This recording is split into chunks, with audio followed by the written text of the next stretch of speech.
Bonjour à tous, le JT de l'emploi avec une sélection d'infos qu'il ne fallait pas manquer cette semaine, c'est maintenant. Faire le plein de candidats. À partir du 17 juin prochain, les recruteurs présents au salon aéronautique du Bourget vont sortir le grand jeu. Il faut dire que 15 000 recrutements sont encore prévus cette année dans le secteur. Et pour les aider à attirer des candidats, 2 opérations sont prévues. D'abord, 3 journées de recrutement lors du forum Air et Espace qui se tiendra dans l'enceinte du salon. Une vingtaine d'entreprises, des milliers de postes, beaucoup de CDI, mais aussi de l'intérim, des contrats en alternance et des stages. On vous conseille d'arriver avec votre CV. Et puis la nouveauté de cette année, c'est l'avion des métiers. Il s'agit d'une exposition en forme d'avion où l'on peut découvrir une cinquantaine de métiers, mais surtout rencontrer ceux qui les exercent.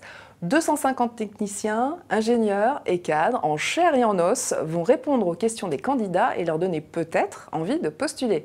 Alors si le syndicat professionnel du secteur, le GIFAS, fait de tels efforts, c'est que ces entreprises membres ont le plus grand mal à trouver des candidats qualifiés.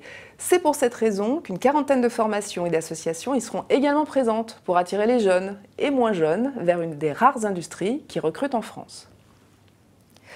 Posez des questions aux recruteurs directement sur les réseaux sociaux. Si vous n'y aviez pas pensé, d'autres candidats n'hésitent plus. Alors par exemple, Sarah.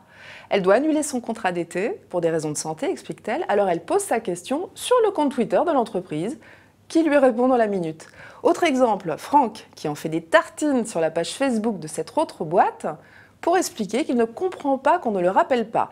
La réponse de l'entreprise ne se fait pas attendre et on lui explique que pour être appelé, il faudrait d'abord postuler sur le site.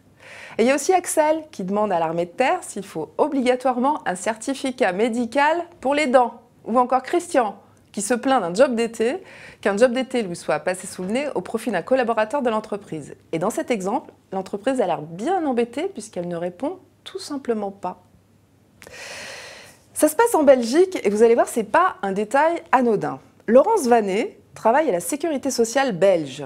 Jusqu'à la semaine dernière, elle y était directrice des ressources humaines. Mais elle a désormais adopté un nouveau titre, en anglais Chief Happiness Officer.